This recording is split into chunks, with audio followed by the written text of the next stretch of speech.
Morning, guys. Or is it afternoon? No idea.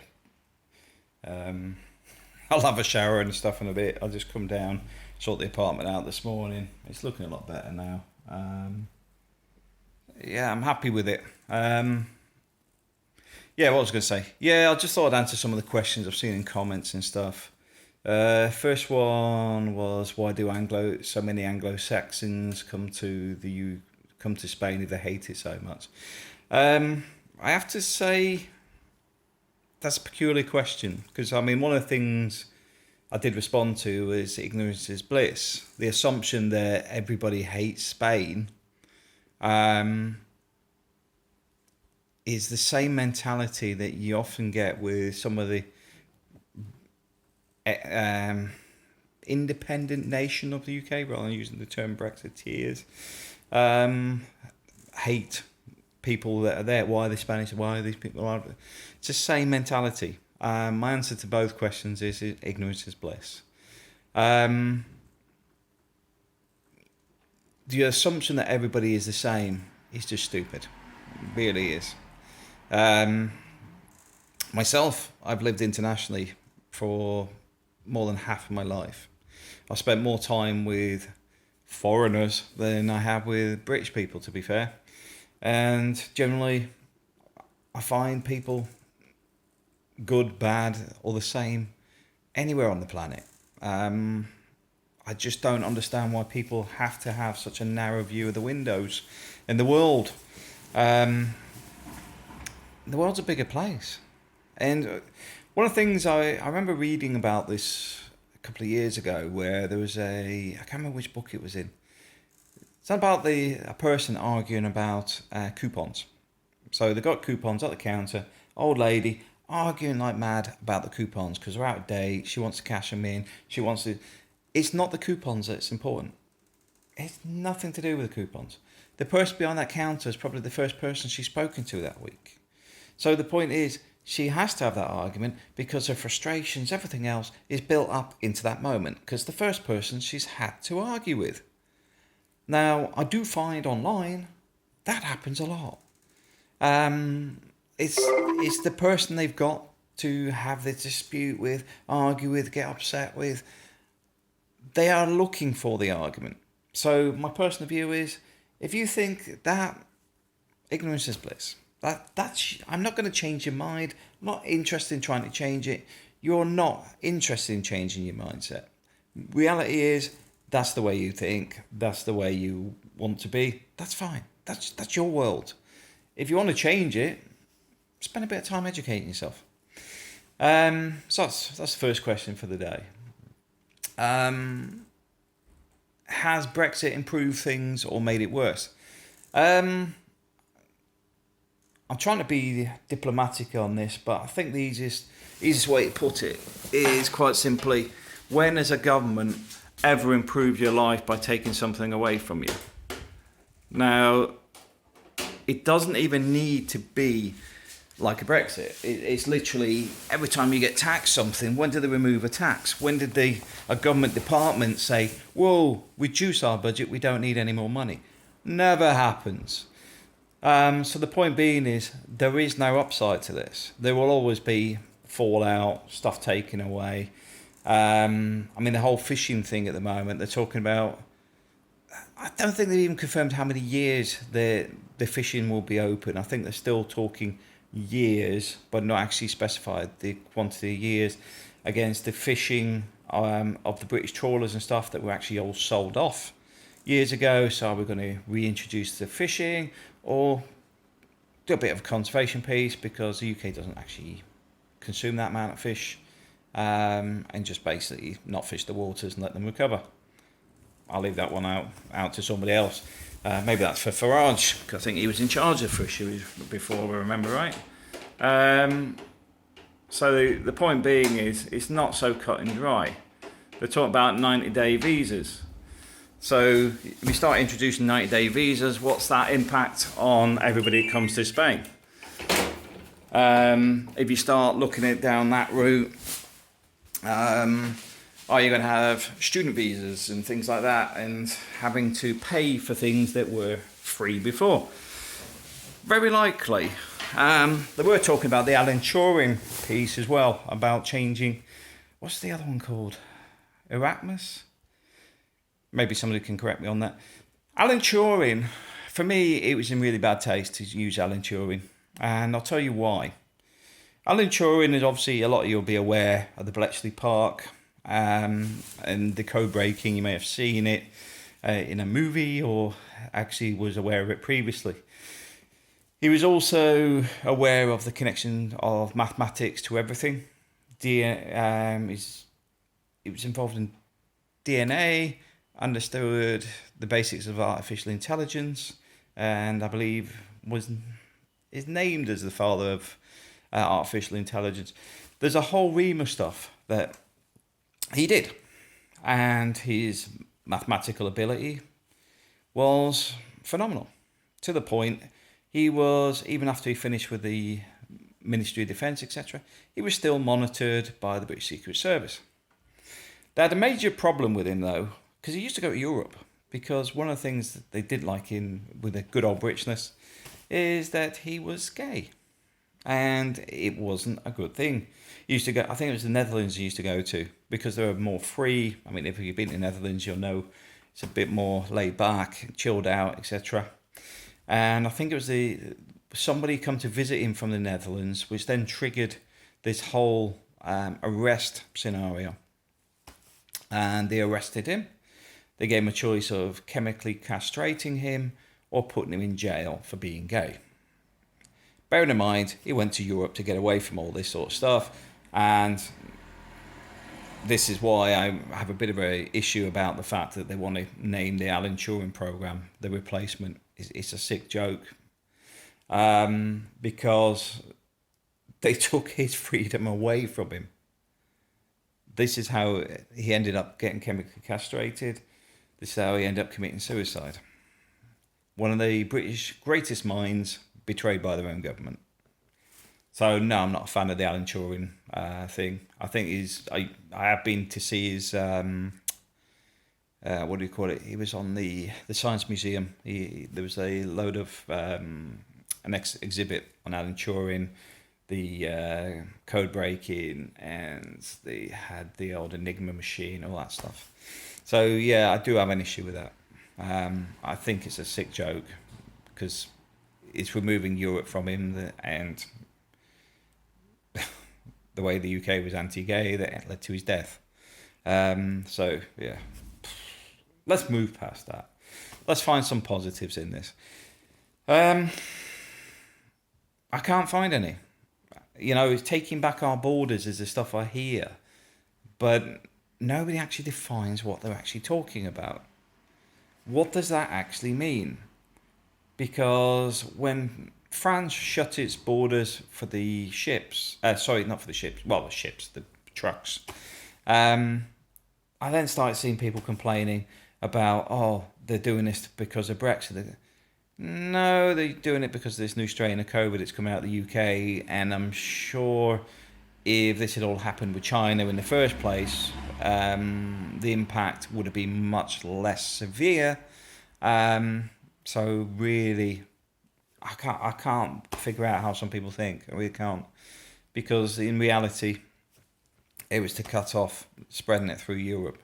Now, don't get me wrong, the whole COVID scenario is a different thing. My view on it is vive la vive, live and let live. Should be able to do what you want. If you're worried about it, stay at home. If you want to continue in your normal life, continue your normal life, because it's going to be here for ages. Everyone keeps going about it's going to continue. We still get the flu every year, all this sort of stuff. It's going to be like that. So trying to hide away from it isn't going to be the solution. I do have some questions around the vaccines, but I'm not getting into conspiracy theory territory. I just have concerns over the testing.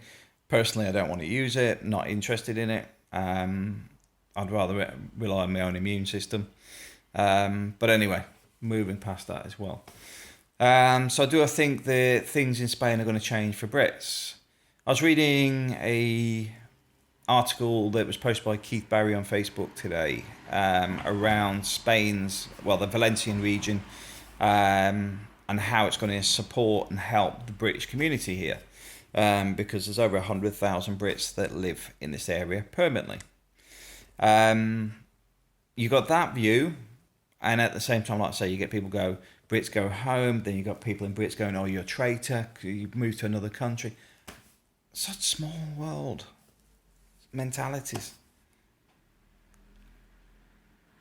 I mean, it's really peculiar. I find it peculiar how people can think that way. But then I think, well, that's the problem. They don't expand their mind out of that little circle. They don't look at the bigger picture. They don't look at it's all about me. It's about me. Because even when you get into the immigration side, you go, right, so you have a problem with where these people that were coming from Africa, and they're coming from, that's not Europe. Oh yeah, but they're coming across from France. Yes, you don't have to accept them from France. You can return them back to their first safe port of origin. In other words, when they've come over from Turkey, guess where you can send them all back? To Turkey if they're coming out of Syria or whatever, because that's the first safe location they went to. This assumption that leaving the EU will stop this happening is utter madness, because it doesn't stop the dinghies. It doesn't stop them leaving Turkey to head into Greece, Spain, and anywhere else they can find along the coast. It's not going to fix the problem. The problem is not that small. The problem is civil wars. The problem is businesses that are thriving on the back of this stuff. That is the real problem. But it's much easier to focus on the small thing. And this gets me back to the main point on this. Is if you're being told one thing by the government, state, whoever, saying this is a good deal or this one, what are they taking away? What's the bits that they haven't told you? Because that's the bits you want to look at. What has been removed? Not what have they given you, because you already had that. What have they removed? My personal view is I'm still going to be in Spain. I'm going to have more paperwork to do, without doubt. But this is home for us. You know, I work in the UK and I commute. Oh, I'm a betrayer of the UK because I earn my money in the UK and bring it back. Yeah. You do realise NHS survives on migrant labour. It survives on it. It doesn't matter how you calculate it, because you can't find the real figures because they don't really want to put those numbers out there. But my personal view, I would say at least 24, 26% of the NHS is reliant on migrant labour from the UK and further afield. The EU and further afield. Whether it's nurses coming in from Asia, Africa, whatever, they are relying on this labour. So my personal view on all of this is quite simply, it's not going to fix the UK's problems. The UK's problems, I think, are far, far deeper, and moving around on the surface is not going to fix the deeper problems. Moving to a financial economy, which is where we sort of moved away from agriculture, moved away from manufacturing. Not good ideas. You made China a powerhouse. Eventually, that's either going to have to reverse because the standard of living in the UK won't be able to sustain its needs. In other words, we drop out economically wise. We can't afford. Well, this is the whole point of the debt. It's got to a point where it's debt on debt on debt, interest on debt, to an unpayable level without a lot of pain. Or you've got to look at new technologies, going out to space or something that actually starts a new economic boom. But I don't see that happening in the next 20 years. So I don't think it's going to improve. And the flag waving stuff is not going to fix the UK. It hasn't invested well on its infrastructure. It hasn't invested well on reducing costs for businesses. It hasn't invested well on the high street. It's pretty much wiped them out. And before somebody says I'm a socialist, I'm not. I'm definitely not. And I'm not part of crony capitalism either. I I believe in capitalism. I believe in the ability to earn and keep what you work for. Um, I believe that people should work for the benefit of all, not for themselves. Um, don't get me wrong. I'm not talking about you. If there's 10 people and one person does the work, then that money's split between the 10. Don't get me.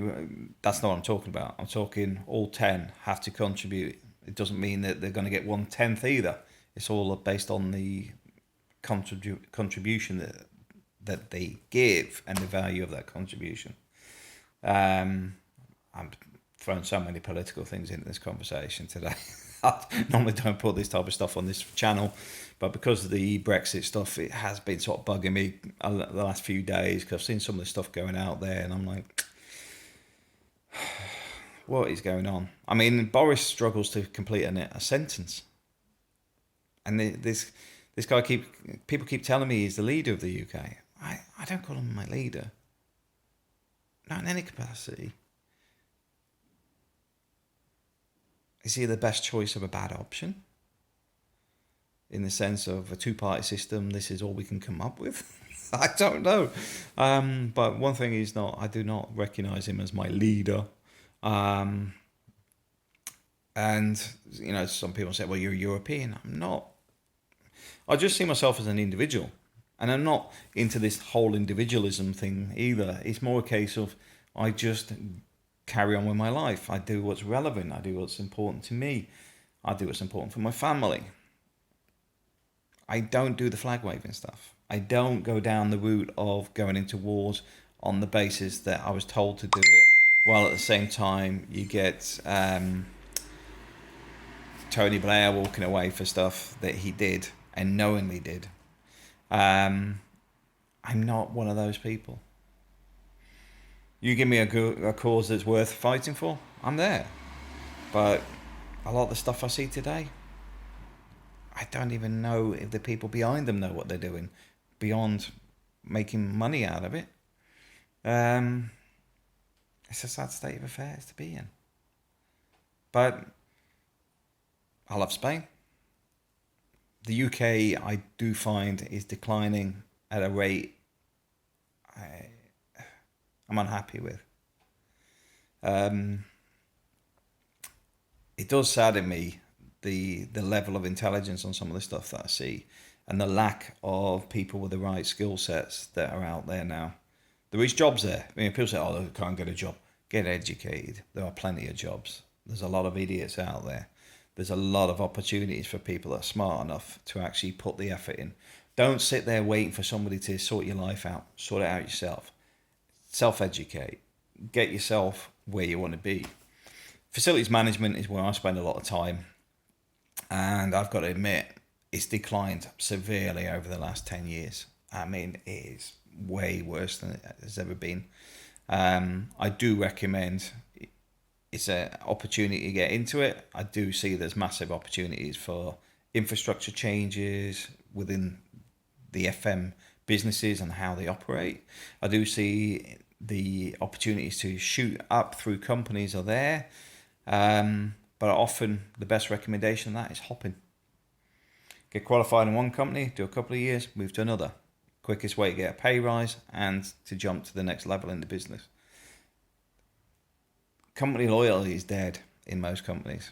The people that are at the top telling you about company loyalty, they will shaft you like no tomorrow. It really is that cutthroat these days in the corporate world. But I believe it always has been. But anyway, I'm going to go and have a cup of coffee and enjoy the rest of the morning.